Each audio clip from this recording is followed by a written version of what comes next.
अब कुछ खबरें शोबिस की रंग रंग दुनिया से। भारत की अदाकारा राजश्री देशपांडे ने अपना फिल्म फेयर अवार्ड मजलूम फलस्तीनियों के नाम कर दिया। राजश्री देशपांडे को web series trial by fire में जानदार परफॉर्मेंस पर बेहतरीन अदाकारी का OTT अवार्ड दिया गया। अवार्ड वसूल करते हुए अदाकारा ने कहा है कि वो इस अवार्ड को उन तमाम बेगुनाह लोगों के नाम करती हैं जो गजा और फलस्तीन में जंग का शिकार हैं। अदाकारा ने मजीद कहा है कि मुझे उम्मीद है कि दुनिया में हमदर्दी करने वाले लोग आगे बढ़ेंगे और सबको प्यार, मेहरबानी और रहम दिली मिलेगी जिसकी सबको जरूरत है। अपने अवार्ड को इन भारतीय किसानों के नाम करती हूँ जो बुनियादी जरूरियाते जिंदगी से भी महरूम हैं। बॉलीवुड अदाकार रणदीप हुड्डा और लेन रायशराम रिश्ता अज़दवाज में मुंसलिक हो गए। वाज़ेह रहे कि दोनों ने सोशल मीडिया पर कुछ रोज़ कबल इस बात की तस्दीक की थी कि वो 29 नवंबर को शादी कर रही हैं। रणदीप और लेन का कहना था कि शादी रियासत मणिपुर के इलाके अम्फाल जबकि इस्तकबालिया मुंबई में होगा।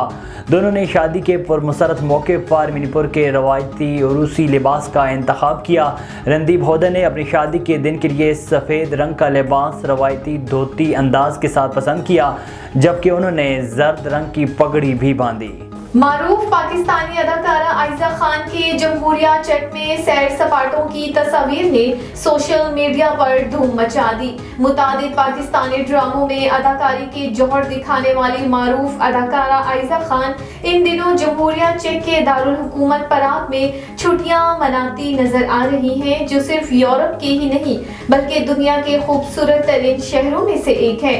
अदाकारा आयजा खान ने हाल ही में photo and video sharing app Instagram पर चंद नई तस्वीर जारी की हैं जिनमें वो फ्लोर फ्रॉक में मलबूस खूबसूरत पोज देती नजर आ रही हैं। मज़कूरा तस्वीर में आयजा ने सयाह फिराक ज़ेब तन कर रखा है जिस पर गुलाबी और जामुनी फूल बने हुए हैं जबकि अपने लुक को मजीद दिलकश बनाने के लिए सयाह बूट्स और ग्लव्स भी पहन रखे हैं। इलावा अजी आयजा ने ब्राउन मफलर के साथ सयाह बैग भी पकड़ रखा है जो उनके लुक को मुकम्मल करता मालूम हो रहा है।